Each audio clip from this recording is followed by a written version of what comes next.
ಓಂ ಸ್ಥೂಲಾಯ ನಮಃ, ಓಂ ಅನಂಗಾಯ ನಮಃ, ಓಂ ಸಾರಭುರ್ಯಾಯ ನಮಃ, ಓಂ ತುದಿಯೇ ಅಧ್ಯಯನ ಮಾಡಿ ದಕ್ಷಿಣ ಭಾರತಾದ್ಯಂತ ಪ್ರಯಾಣಿಸಿ ಬೋಧನಾ ವೃತ್ತಿಯನ್ನು ಕೈಗೊಂಡು ತಮ್ಮ ಜ್ಞಾನ ಭಂಡಾರವನ್ನು ಹಂಚಿದರು. ವೈವಾಹಿಕ ಜೀವನ ವೈರಾಗ್ಯಕ್ಕೆ ಕಾರಣವಾಗಿ ಅದನ್ನು ತ್ಯಜಿಸಿ ಸನ್ಯಾಸ ಸ್ವೀಕರಿಸಿ ಶ್ರೀರಂಗಂ ಮಠದ ಮುಖ್ಯಸ್ಥರಾದ ಯಮುನಾಚಾರ್ಯರ ಆಶಯದಂತೆ ಶ್ರೀ ರಾಮಾನುಜರು ಮಠದ ಮುಖ್ಯಸ್ಥರಾಗಿ ನೇಮಕಗೊಂಡು ಶ್ರೀ ವೈಷ್ಣವ ಮಠದ ಜನಪ್ರಿಯತೆಗೆ ಕಾರಣರಾದರು. ಮಹಾಭಾರತ ತಾತ್ಪರ್ಯ ನಿರ್ಣಯ ಅನ್ನುವಂತಹ ಒಂದು ಗ್ರಂಥ ಇದೆ. ಅದರಲ್ಲಿ ಅವರು ಅವರೇ ಹೇಳ್ಕೊಳ್ತಾರೆ. ನಾನು ಮಧ್ವ ಅಂತ ಹೇಳಿ ಮೊನ್ನೆ ಅವತಾರ ನಂದು. ಮೊದಲು ವಾಯುದೇವನಾಗಿದ್ದೆ, ಮೊದಲು ಮಾರುತಿಯಾಗಿದ್ದೆ ತ್ರೇತಾಯುಗದಲ್ಲಿ, ಭೀಮನಾಗಿದ್ದೆ ದ್ವಾಪರದಲ್ಲಿ, ಕಲಿಯುಗದಲ್ಲಿ ಮಧ್ವನಾಗಿ ಅವತರಿಸಿದ್ದೇನೆ ಅಂತ ಹೇಳಿ ಪ್ರಥಮೋ ಹನುಮನ್ ನಾಮ ದ್ವಿತೀಯೋ ಭೀಮ ಏವಚ ತೃತೀಯಸ್ತು ಪೂರ್ಣ ಪರಿಜ್ಞಸ್ಯ ಭಗವತ್ ಕಾರ್ಯ ಸಾಧಕ ಅನ್ನೋ ಮಾತನ್ನ ಮಧ್ವರೇ ಹೇಳ್ಕೊಂಡಿದ್ದಾರೆ.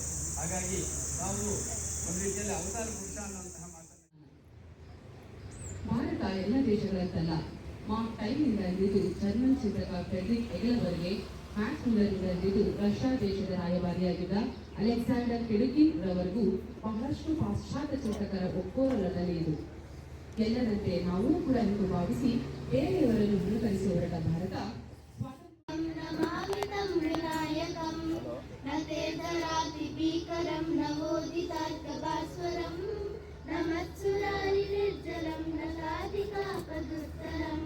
सुरेश्वरं निधीश्वरं गजेश्वरं गणेश्वरं महेश्वरं समाश्रये परात्परं निरन्तरम् वरणो रघुवर विमल जसु जोदाय कुबलचारी बुद्धिहीन तनुजा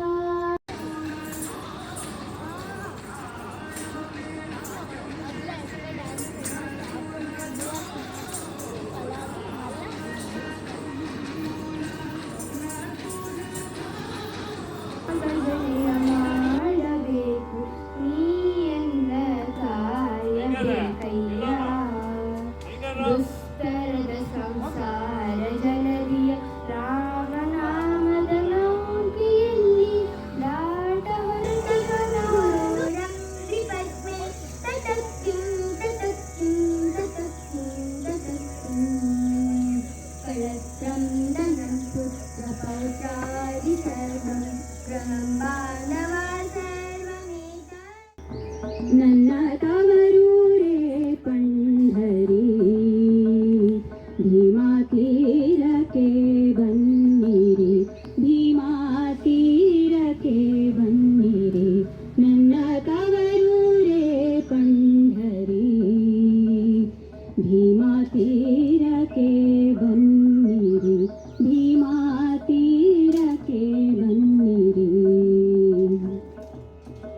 ತಂದೆ ಹಾಗೂ ತಾಯಿ, ತಂದೆ ಹಾಗೂ ತಾಯಿ, ವಿಠ್ಠಲರ ಕುಮಾಯಿ, ಎನಗೆ ವಿಠ್ಠಲರ ಕುಮಾಯಿ, ಎನಗೆ ವಿಠ್ಠಲರ ಕುಮಾಯಿ. ತವರೂರೇ ಪಂಢರಿ ಭೀಮಾ ತೀರಕ್ಕೆ ಬನ್ನಿರಿ, ಭೀಮಾ ತೀರಕ್ಕೆ ಬನ್ನಿರಿ. ಕೆಲವು ವಚನಗಳ ಮೂಲಕ ಅನೇಕ ಮಹನೀಯರು ಈ ಸಮಾಜವನ್ನು ಸುಧಾರಿಸಲು ಪ್ರಯತ್ನ ಪಟ್ಟಿರುವುದನ್ನು ನಾವು ಗಮನಿಸಬಹುದಾಗುತ್ತದೆ. 12ನೇ ಶತಮಾನದಲ್ಲಿ ಬಸವಣ್ಣ, ಅಕ್ಕಮಹಾದೇವಿ, ದೇವರದಾಸಿಮಯ್ಯ, ಹರಳಯ್ಯ, ಅಂಬಿಗ ಚೋಳಯ್ಯ ಇತ್ಯಾದಿಯಾಗಿ ಸಮಾಜ ಸುಧಾರಣೆಗೆ ಹಲವು ವಚನಗಳನ್ನು ರಚನೆ ಮಾಡಿ ಸಮಾಜಕ್ಕೆ ಕೊಟ್ಟಿರ್ತಾರೆ.